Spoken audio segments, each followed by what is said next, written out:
2 years ago, a child was abandoned in Mumbai. That's India's financial capital. This 3-year-old boy was found by the police. He was sent to an orphanage. 5 months later, he was adopted by a family. This should have been a happy ending, but it wasn't. The adoptive parents were dissatisfied. They started complaining about the boy, claiming that he was badly behaved and they could not bond with him. So last year, they filed a petition in court. They wanted to return the child. This week, their wish came true. The Bombay High Court annulled the adoption, and within a year, this child was abandoned twice. This story may be shocking, but it's not unique. It happens all the time. Thousands of children are successfully adopted each year, and a number of these cases end in failure. Adoptive families cannot cope, and they return the child.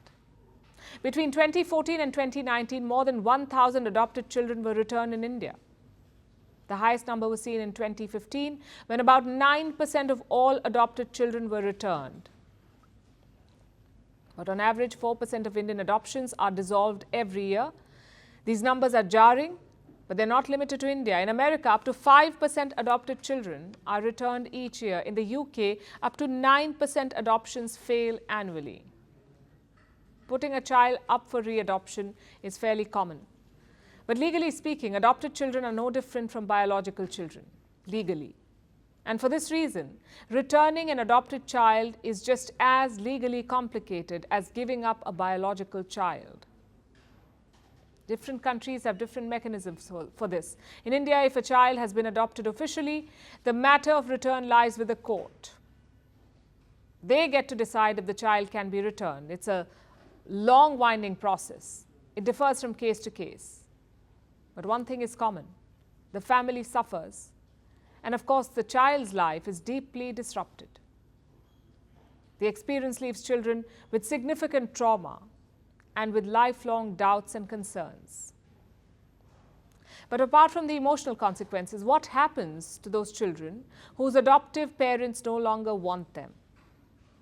In an ideal situation, children are sent back to the orphanage with a second chance at adoption, coupled with hopes for a better outcome. But our world is not an ideal place. Reports say many children are temporarily benched.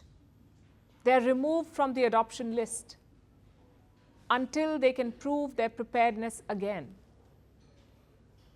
Reports say only 0.04% of returned children are adopted again. But many adoptive parents are so desperate to return the child, they don't want to take the legal route. And that's where the problem gets much worse. In 2010, an American woman adopted a 7-year-old boy from a Russian orphanage. But soon she put the child alone on a plane back to Moscow with only a note claiming that he was mentally unstable. The case caused international outrage. Now put internet in this mix, and this is the result. Unwanted adopted children are being traded online in an underground network, and adoptive parents are putting up Facebook ads to rehome children on their own. So adoption dissolution is complex. But the big question is, why are so many adopted children sent back? They tend to face a range of problems, including behavioral issues, past trauma, educational problems, disabilities, which is why differently abled and older children are sent back the most. In India, children above 8 years of age face the biggest risk of this.